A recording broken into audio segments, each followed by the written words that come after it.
శేఖర్ తెచ్చిపెట్టుకున్నటువంటి ఆహార పదార్థాలను, వండుకున్నటువంటి ఆహార పదార్థాలను వీటన్నిటినీ ఓ ఎలక తస్కరించడం మొదలుపెట్టింది. ఆ ఎలక ఒక్క శేఖర్ ఇంట్లోనే కాకుండా చుట్టుపక్కల ఉండేటువంటి వాళ్ళందరూ, ఆ వీధిలో ఉండేటువంటి వాళ్ళందరికీ కూడా చాలా పెద్ద సమస్యగా అయిపోయింది. ఎలక నార్మల్గా ఎంత సైజు ఉంటుందో మనందరికీ తెలుసు. కానీ ఈ ఎలక పందికొక్కు సైజుకు బలిసిపోయింది.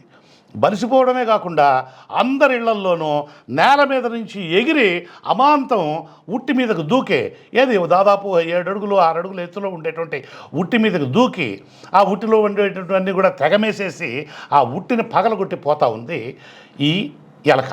ఈ ఎలకను పట్టుకోవడం కోసం, దీన్ని చంపడం కోసం శేఖర్ చాలా ప్రయత్నాలు చేశాడు, కానీ చిక్కలాది తప్పించుకుంటా ఉండింది ఎప్పుడు. దాంతో విసుగు పుట్టి పుట్టి పుట్టి పుట్టి పుట్టి చివరికి దానికి ఒక పేరు కూడా పెట్టాడు శేఖరు. దాని పేరు మార్గదర్శి. మార్గదర్శి అంటే అర్థం ఏమిటి?